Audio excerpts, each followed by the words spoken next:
October 6th, 1944. The Hürtgen Forest, Germany. Oberleutnant Ernst Langmann of the 353rd Infantry Division pressed himself against the wet earth as American rifle fire crackled through the dense pine forest. His platoon had stumbled into an American patrol just before dawn, and now they were pinned down in a shallow ravine. What caught Langmann's attention wasn't just the volume of fire, it was the rhythm. Unlike the deliberate bolt-action cadence he was accustomed to, this sounded different, continuous, relentless, mechanical. Then came a distinctive metallic sound that every German soldier on the Western Front had learned to recognize, the sharp ping of an M-one Garand clip, ejecting. But before Langmann could signal his men to return fire during what should have been a crucial reloading pause, the Americans were already firing again. 2 seconds. That's all it took for an American rifleman to reload. 2 seconds that had just cost Langmann 3 men. The metallic ping of an ejecting M-one Garand clip remains one of the most distinctive battlefield sounds of World War II. But to understand why this seemingly insignificant detail would become a critical factor in infantry combat, we must first understand how the American semi-automatic rifle revolutionized warfare and left German forces perpetually outgunned in firefights across Europe. If you're enjoying this deep dive into the story, hit the subscribe button and let us know in the comments from where in the world you are watching from today. For German infantry, who first encountered the M-one Garand in significant numbers during the 1944 campaigns in France and the Low Countries, the weapon represented a shocking disparity in firepower. The standard German infantryman carried the Karabiner 98 Kurz, a bolt-action rifle that, while accurate and reliable, required the shooter to manually operate the bolt between each shot. This disrupted aim, slowed rate of fire, and created a critical vulnerability, moments when German soldiers could not return fire. The M-one Garand eliminated these disadvantages. Designed by Canadian-born John Cantius Garand and adopted by the US Army in 1936, it was the world's first standard-issue semi-automatic military rifle. Every time an American soldier pulled the trigger, the rifle fired, ejected the spent cartridge, loaded a new round, and reset the firing mechanism all automatically. The shooter never removed his cheek from the stock or his eye from the target. The practical implications of this technological gap became immediately apparent to German commanders. A single American squad could generate the same volume of rifle fire as nearly 3 German squads. Wehrmacht infantry tactics, refined through 5 years of war across Europe, suddenly became dangerously obsolete when facing American formations. "We were trained to advance between enemy shots," wrote Feldwebel, Wilhelm Meyer of the 12th SS Panzer Division in his 1945 combat diary. But the Americans never stopped shooting. There was no pause to exploit, just continuous fire that made movement across open ground almost impossible. German infantry quickly developed a myth around the distinctive ping sound of the Garand's clip being ejected. The rifle fed from an 8-round N-block clip that, when empty, automatically ejected with an audible metallic sound. German soldiers were initially taught that this sound indicated an American rifleman was out of ammunition and vulnerable for several seconds while reloading. "The first time we heard it, we thought we had an advantage," recalled Helmut Bauer, a veteran of the 352nd Volksgrenadier Division. "Our lieutenant ordered us to rush forward when we heard the ping. 4 men died in the first attempt. We never tried it again." What the Germans didn't initially comprehend was the speed of the Garand's reloading process. A well-trained American soldier could insert a new 8-round clip in approximately 2 seconds, far faster than any bolt-action rifle could be reloaded. By the time German soldiers reacted to the sound, the American had often already reloaded and was ready to fire again. Moreover, in squad-level engagements, American soldiers staggered their reloads, ensuring continuous fire coverage even when individual rifles needed reloading. The history of how America came to field the only standard-issue semi-automatic rifle of any major combatant in World War II begins decades earlier. in the workshops of Springfield Armory in Massachusetts. John Garand, who had moved from Quebec to Connecticut as a child, began his career sweeping floors in a textile mill. His mechanical aptitude led him to tool and gauge making, skills that required both mathematical precision and an intuitive understanding of how machines functioned. By 1916, at 28 years old, Garand had turned his attention to firearms design. The Great War had demonstrated that bolt-action rifles, while effective, could not deliver the volume of fire needed in modern warfare. Machine guns provided suppressive fire, but were heavy, crew-served weapons. Garand envisioned something between these extremes, a rifle that could be carried and operated by a single soldier, but that fired each time the trigger was pulled without manual cycling. After submitting designs to the United States Navy, Garand was invited to work at the Bureau of Standards in Washington. Eventually, Springfield Armory in Massachusetts offered him a position as a design engineer. What he found shocked him. America's premier arms manufacturing facility was hopelessly outdated. During World War I, Springfield had produced only 265,000 rifles, far below what was needed for an army that grew from 200,000 to 4 million men.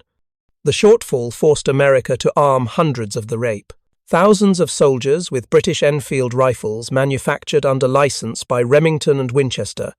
The Springfield Model 1903 was a superb bolt-action rifle, accurate and reliable, but it was designed to be hand-fitted by skilled armourers working at a leisurely peacetime pace. Modern warfare demanded weapons that could be mass-produced quickly by semi-skilled workers using machine tools. Garand recognized that the next war would be won by the nation that could arm its soldiers fastest with the most effective weapons. His design process was anything but straightforward. His first attempts used primer actuation, where the force of the primer explosion cycled the action. When this proved unreliable, he switched to gas operation, tapping propellant gases from the fired cartridge to power the mechanism. By 1929, his design had won Army acceptance trials, but victory was still not assured. General Douglas MacArthur, then Army Chief of Staff, insisted the rifle use the existing .30-06 Springfield cartridge rather than the newer .276 Pedersen round for which Garand had designed his rifle. MacArthur's reasoning was economic. The Army had millions of rounds of .30-06 ammunition in storage. Starting fresh with a new caliber would cost millions of dollars and delay deployment for years. Garand returned to his workshop and redesigned the entire rifle for the heavier, more powerful cartridge. The process took 3 years. Finally, on January 9, 1936, the Army adopted his redesigned rifle as the new standard infantry weapon, the United States Rifle, caliber .30, Monet. Production began slowly. By January 1940, Springfield Armory was producing 100 rifles per day, nowhere near enough for a nation watching Europe descend into war. When Japan attacked Pearl Harbor on December 7, 1941, production became a national priority. By January 1944, Springfield alone was manufacturing 122,000 rifles per month, an astounding 3,936 rifles per day, or 164 rifles per hour. Winchester Repeating Arms added another 513,000 rifles between December 1940 and June 1945. By war's end in August 1945, over 4 million Monet Garands had been produced. The United States was the only major power to field a semi-automatic rifle as standard infantry equipment. Every other army, British, German, Soviet, Japanese, Italian, relied primarily on bolt-action designs. The tactical implications could not be overstated. A German rifleman with a Carabiner 98 had to perform multiple steps between each shot. Pull the bolt handle up and back to eject the spent cartridge. Push the bolt forward to chamber a new round. Push the bolt handle down to lock it in place. Raise the rifle back to shooting. Position, reacquire the target, aim, and fire. The entire cycle took 4 to 6 seconds for a trained soldier, longer under combat stress. The M-one Garand eliminated most of these steps. Pull trigger, rifle fires, gas pressure operates the mechanism automatically, bolt opens, spent case ejects, new round chambers, bolt locks, total time, 1/5 of a second. The shooter never moves his hands, never drops his aim, never loses his sight picture. Pull trigger again, another round fires. For German infantry, who had built their tactics around the rhythm of bolt-action rifle fire, this difference proved devastating. Their training had emphasized exploiting the gaps in enemy fire, advancing during the brief moments when opposing soldiers were working their bolts or reloading. Against other armies with bolt-action rifles, this worked well. Against Americans with Garands, it proved suicidal. "We first encountered the Americans near Saint-Lô," wrote Oberst Hans Tubert of the 353rd Infantry Division. "My men reported that they could not advance under such continuous rifle fire. I thought they were exaggerating until I observed an American patrol myself.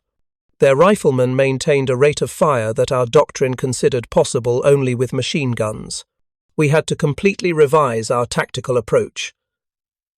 The M-one's 8-round capacity initially seemed like a disadvantage compared to the German Mauser's 5-round internal magazine, which could be topped off with individual cartridges. The Garand required complete removal of a partially depleted clip before inserting a fresh one, potentially wasting ammunition. This limitation became the source of the infamous ping, the sound of the empty en-bloc clip being automatically ejected from the rifle. German intelligence reports from 1943 explicitly mention this sound as a potential tactical opportunity. Field manuals instructed troops to listen for the distinctive noise and immediately advance when heard. In theory, this would allow German infantry to catch American soldiers during their most vulnerable moment. The reality proved quite different. In the chaos of combat, the sound was often inaudible beyond a few meters. More importantly, American squad tactics had evolved to compensate for this limitation. Soldiers fired in alternating patterns, ensuring that some rifles were always loaded. By the time a German soldier heard the ping and reacted, he faced fire from other squad members or found the original shooter already reloaded. Sergeant Frank Millman of the 1st Infantry Division described this technique in his memoir. "We practiced what we called the buddy system. When my rifle ran dry, my partner would increase his rate of fire to cover me. 2 seconds later, I was back in action with 8 fresh rounds." The Germans never could time their movements right. They'd either move too early and catch 7 or 8 rounds from someone else in the squad, or they'd move too late and find me already reloaded. Wehrmacht reports from the Normandy campaign in 1944 repeatedly note the difficulty of advancing against American rifle fire. German officers described it as unnaturally continuous, and without the normal rhythmic breaks they had experienced against British or Russian forces. This fundamental tactical disadvantage forced German units to rely increasingly on mortars, artillery, and machine guns to suppress American positions before infantry assaults resources that became increasingly scarce as the war progressed. By late 1944, as American forces pushed toward Germany's western border, German infantry had developed countermeasures for dealing with Garand-equipped opponents. Unable to match American firepower weapon for weapon, they adapted their tactics to minimize exposure to direct firefights. "We learned to avoid frontal engagements with American rifle squads," explained Hauptmann Friedrich Koenig, a company commander in the 116th Panzer Division. "Instead, we emphasized infiltration tactics, night movement, and ambush positions that maximized the first-shot advantage of our more accurate Mausers. Once the Americans began returning fire with their Garands, we would disengage immediately. Sustained exchanges were suicidal." For American forces, the M-one Garand translated directly into tactical advantages. Rifle squads could advance under covering fire from their own weapons. They could suppress enemy positions more effectively. They could break up counterattacks before they gained momentum. They could win firefights through sheer volume of accurate fire.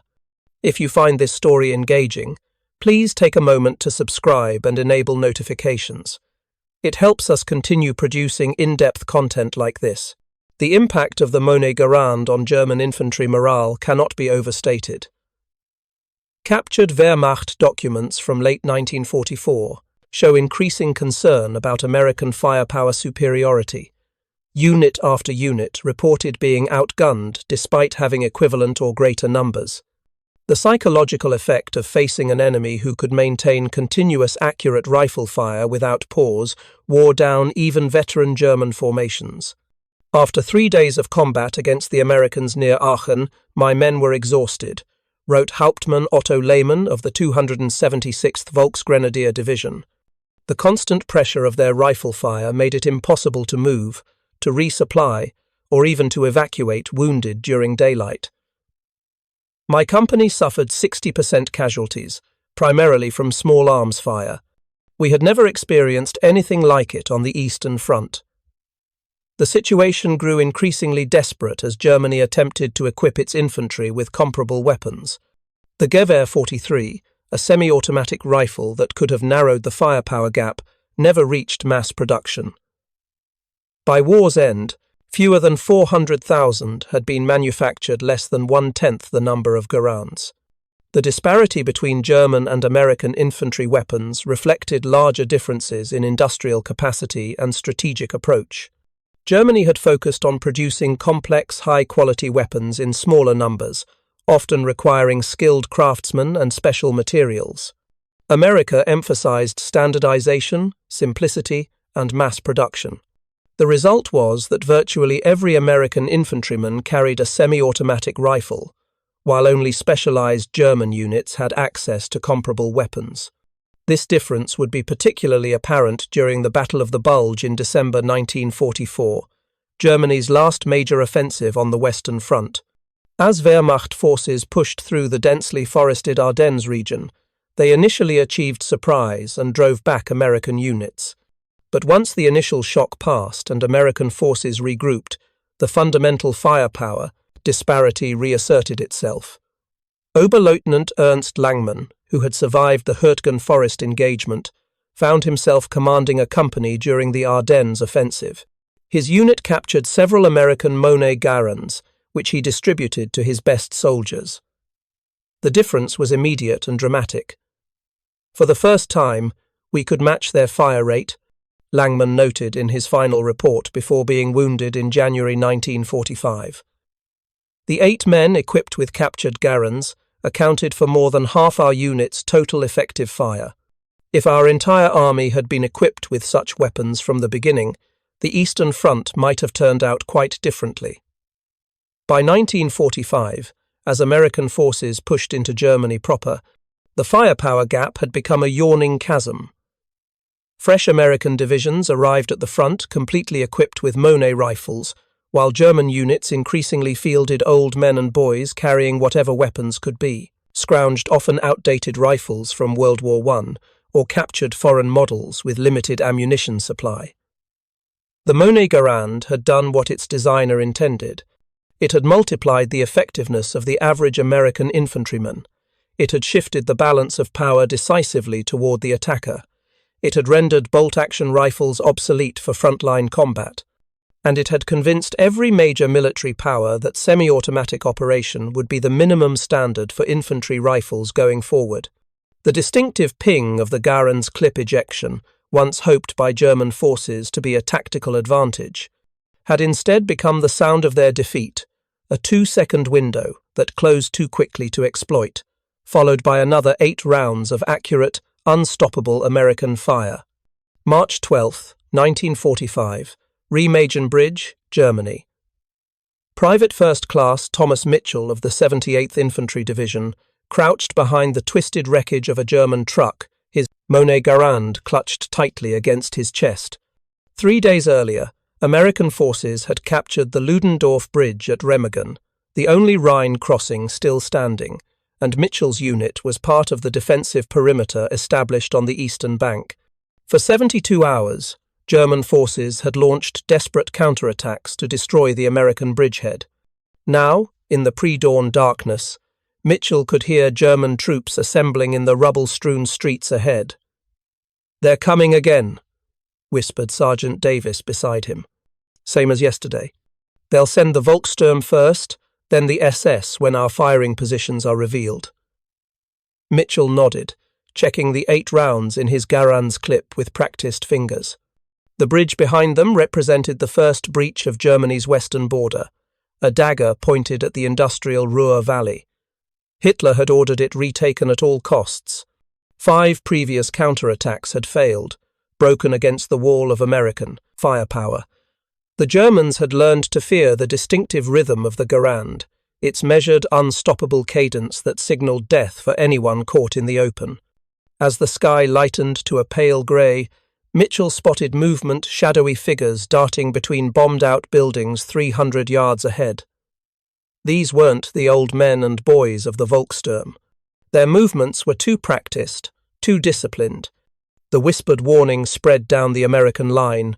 Fallschirmjäger, paratroopers. Unlike most German infantry units Mitchell had faced, these paratroopers carried a mix of weapons. Some had the standard Karabiner 98, but others wielded captured Soviet PPS submachine guns, and a few even carried the rare Fallschirmjägergewehr 42, the German paratroopers' automatic rifle. For the first time since crossing the Rhine, Mitchell's unit faced an enemy with comparable firepower. The first German volley came without warning, a coordinated fusillade that sent bullets whining off the metal hulk sheltering the Americans. Mitchell ducked instinctively, then rose to a firing position, his Garand finding its mark almost without conscious thought. The rifle kicked against his shoulder as he fired 3 rapid shots at a German paratrooper sprinting between positions. The man stumbled and fell. Mitchell swiveled, acquired another target, and fired again. The Garand's actions cycled smoothly, each spent cartridge ejecting as a new round seated itself in the chamber. "Conserve your ammunition," Sergeant Davis shouted over the crescendo of gunfire. "They're trying to drain our clips before the main assault." Mitchell understood immediately. The German paratroopers had learned from bitter experience about the Garand's one vulnerability, the 8-round N-block clip that couldn't be topped off with individual rounds. Once emptied, the clip ejected with the distinctive ping that might create a momentary opening for attack. The Germans were deliberately drawing fire, hoping to synchronize the Americans' reloading cycles. "Staggered fire," Davis ordered. "Odd numbers hold unless you've got a clear shot." Mitchell, assigned an even number in the squad, continued firing measured shots while the odd-numbered soldiers held their fire, ensuring continuous coverage. When his 7th round found its mark, he deliberately held his last bullet in reserve, watching as other Garands around him emitted their telltale pings. When the Germans surged forward to exploit this perceived opportunity, Mitchell and the other even soldiers unleashed their final rounds, devastating the exposed attackers. The desperate German counterattacks at Remagen represented the culmination of a painful learning process. After facing American semi-automatic rifles for nearly a year, German infantry had developed sophisticated countermeasures to mitigate their firepower disadvantage. They attacked at dawn or dusk to reduce visibility. They used smoke and artillery to disrupt coordinated defense. They targeted officers and NCOs who organized the disciplined fire patterns that made American rifle squads so lethal. But these adaptations came too late to change the war's outcome. By March 1945, the fundamental disparity in infantry weapons reflected the larger strategic reality. America's industrial might had overwhelmed Germany's capacity to innovate or adapt. The 4 million M-one Garands produced between 1937 and 1945 represented more than just rifles. They embodied America's ability to equip its forces with technologically superior weapons in quantities that German industry could never match. The story of how German forces gradually understood and adapted to the M-one Garand reveals a deeper truth about warfare. Technological advantages rarely remain decisive for long. Human ingenuity finds ways to compensate, to adapt, to overcome. The ping of the ejecting Garand clip, initially feared by American troops as a fatal giveaway, became integrated into sophisticated fire discipline techniques that turned the sound into a deadly lure for unwary opponents. In the battle for Remagen Bridge, both sides had reached the apex of their tactical evolution. American rifle squads had perfected their staggered fire techniques, ensuring continuous coverage during reloads. German assault teams had developed intricate choreography to exploit the brief windows when American firepower momentarily ebbed. The engagement became a lethal ballet of measure and countermeasure, each side anticipating the other's responses based on hard-won battlefield experience. As Mitchell's squad repelled the third wave of paratroopers, he glimpsed something unexpected amid the carnage: a German soldier, no older than himself, firing an M-one Garand. The weapon had likely been captured from an American casualty days earlier.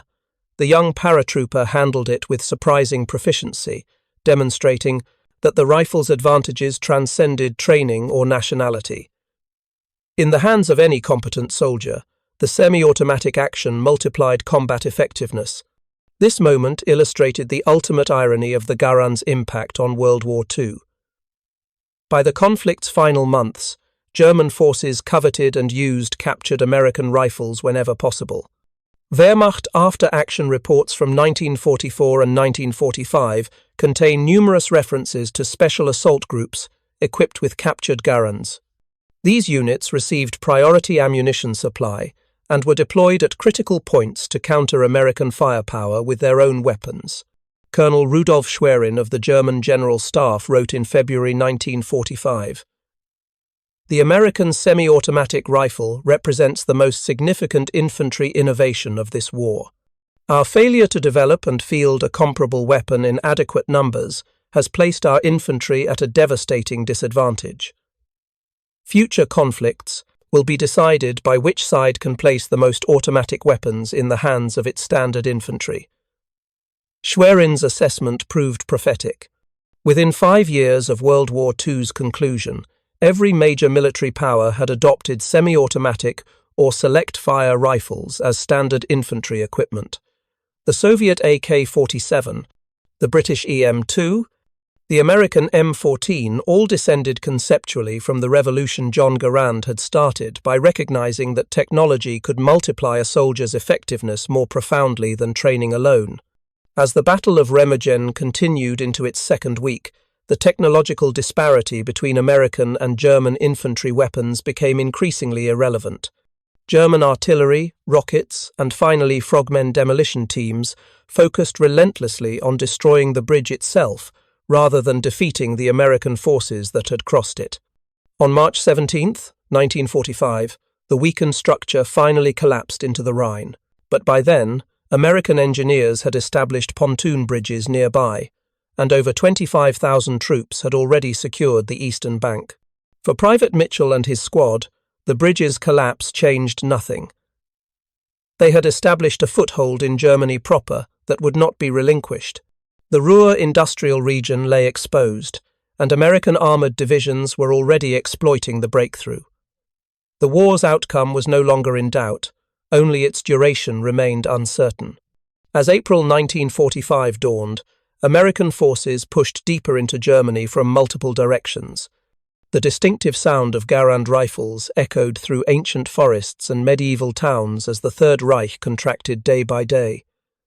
German civilians, hearing the rhythmic semi-automatic fire for the first time, recognized it as the sound of inevitable defeat, a technological signature as distinctive as the air raid sirens that had heralded Allied bombing raids. An often overlooked aspect of the Garand's impact was its psychological effect on those who carried it.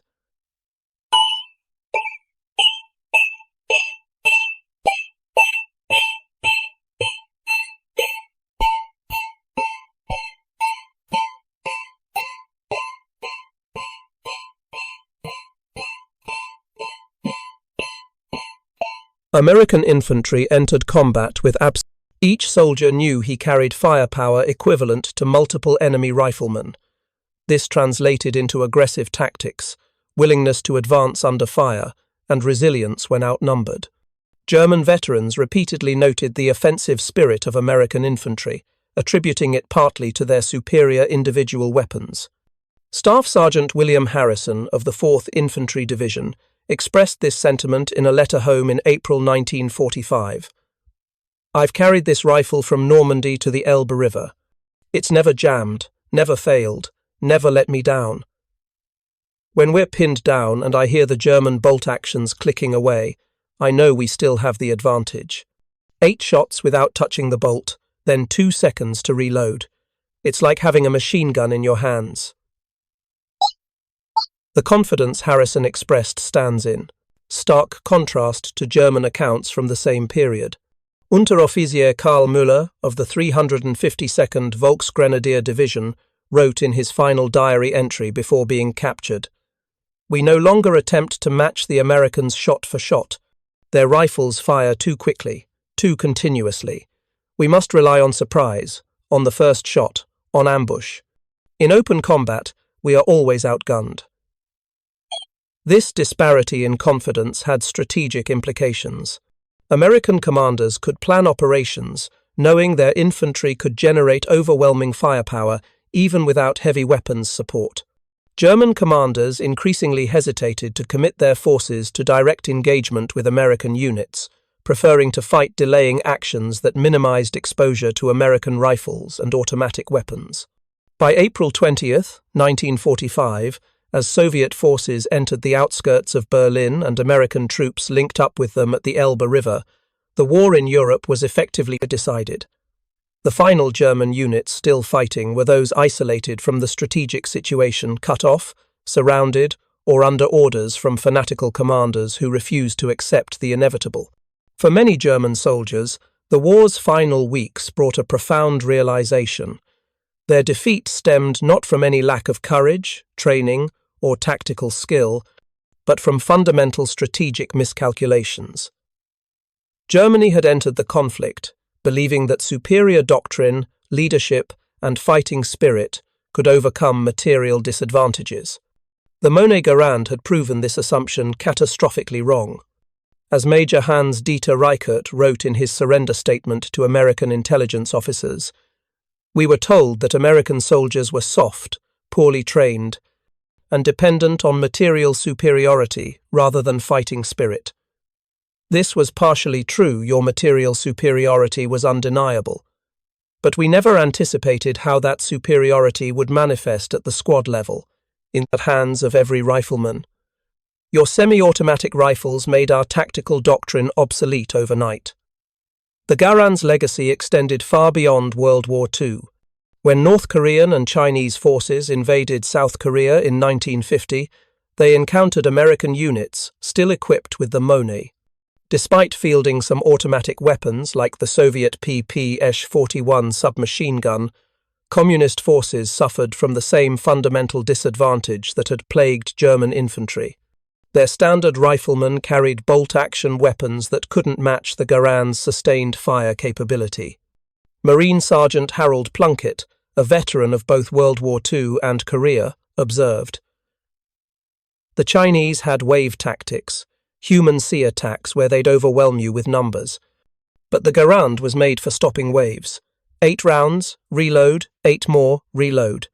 Keep your head, and you could break up an entire platoon's charge before they covered 50 yards." After Korea, the M-one Garand was gradually phased out of American service, replaced by the M14, essentially an improved Garand with a 20-round detachable magazine and selective fire capability. But millions of surplus Garands found their way to American allies through military assistance programs. South Korea, Taiwan, Greece, Turkey, Iran, the Philippines, and dozens of other nations armed their forces with second-hand Garands throughout the 1950s and 60s. Some remained in active service into the 1980s. The rifle's longevity testified to the fundamental soundness of John Garand's design, rugged, reliable, and devastatingly effective in combat. Even as newer weapons with higher rates of fire became standard, the Garand's reliability in adverse conditions remained legendary. The ejecting clip sound that German troops had learned to fear never completely disappeared from the world's battlefields. Long after World War II ended, the distinctive ping could still be heard in conflicts across Asia, Africa, and Latin America, an audible reminder of how one man's innovation had changed warfare forever. John Cantius Garand himself never profited financially from his invention. As a civil service employee at Springfield Armory, he received no royalties or patent rights. His annual salary remained a modest $3,500 throughout his career. After the war, Congress debated awarding him a $100,000 honorarium in recognition of his contribution to the Allied victory. The measure failed. When asked about this apparent injustice in a rare 1953 interview, Garand replied with characteristic humility, "The rifle belongs to the United States government. I was only doing the job they hired me to do." He retired that same year, having spent 34 years perfecting and improving his design. He lived quietly in Springfield, Massachusetts, until his death in 1974 at age 86. The contrast between Garand's modest circumstances and the monumental impact of his creation represents one of history's great ironies. The man who had given American infantry an incalculable advantage, whose invention had saved countless Allied lives while determining the tactical reality of World War II's battlefields, died with little public recognition and modest personal wealth. Yet his legacy lived on in every modern military rifle that followed, all incorporating the principles he had pioneered. For Private Thomas Mitchell, who survived Remagen and the war's final weeks, the Garand represented something deeply personal. Decades later, as a grandfather and retired steel worker in Pennsylvania, he kept his service rifle mounted above his fireplace, legally purchased through the civilian marksmanship program that sold surplus military Garands to qualified American citizens. "That rifle brought me home," Mitchell told his grandchildren. "Not just because it protected me in combat, though it did that too, but because it represented everything we were fighting for. American innovation, American industry, American foresight. The Germans had their handcrafted weapons and their racial theories. We had assembly lines and practical solutions. That's why we won." Mitchell's perspective captured a fundamental truth about World War II that transcended tactics or technology. The conflict represented a clash between different visions of modernity: Germany's emphasis on racial hierarchy, traditional culture, and romantic nationalism versus America's pragmatic industrialism, mass production, and technological problem-solving. The Garand embodied the latter approach. It wasn't the perfect infantry rifle, but it was good enough to mass-produce in the millions, simple enough for any soldier to master, and effective enough to dominate the battlefield. The ping of its ejecting clip, once feared by American troops as a fatal vulnerability, became instead a symbol of America's approach to warfare, acknowledging limitations, but overcoming them through adaptation and overwhelming industrial might. German forces learned too late that the momentary advantage offered by that distinctive sound was illusory, a 2-second window that closed before it could be effectively exploited, followed by another 8 rounds of accurate, unstoppable American fire. In the final analysis, the M-one Garand's impact extended beyond its tactical advantages. It represented a turning point in military small arms development, the moment when semi-automatic operation became the minimum standard for infantry rifles worldwide. Every major power that faced American forces in World War II emerged with the same conclusion. Never again would they send soldiers into combat with manually operated weapons when their opponents carried self-loading rifles.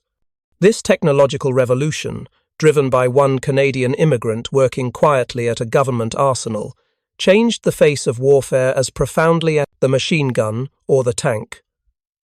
The difference was that while those weapons created specialists, the Garand democratized firepower, placing it in the hands of every infantryman, multiplying the combat effectiveness of the average soldier without requiring extraordinary skill or training.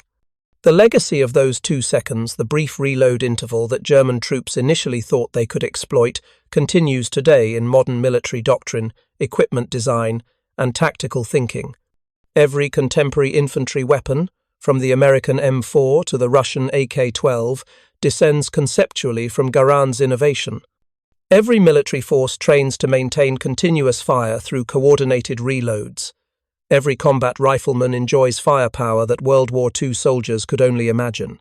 As the last World War II veterans fade into history, their stories and experiences disappear with them. But the technological revolution they witnessed, the transformation of infantry combat through the introduction of semi-automatic rifles continues to shape our world. The distinctive ping of the Garand's clip ejection may no longer echo on active battlefields, but its influence remains in every modern military rifle fired today. Thank you for watching. For more detailed historical breakdowns, check out the other videos on your screen now, and don't forget to subscribe.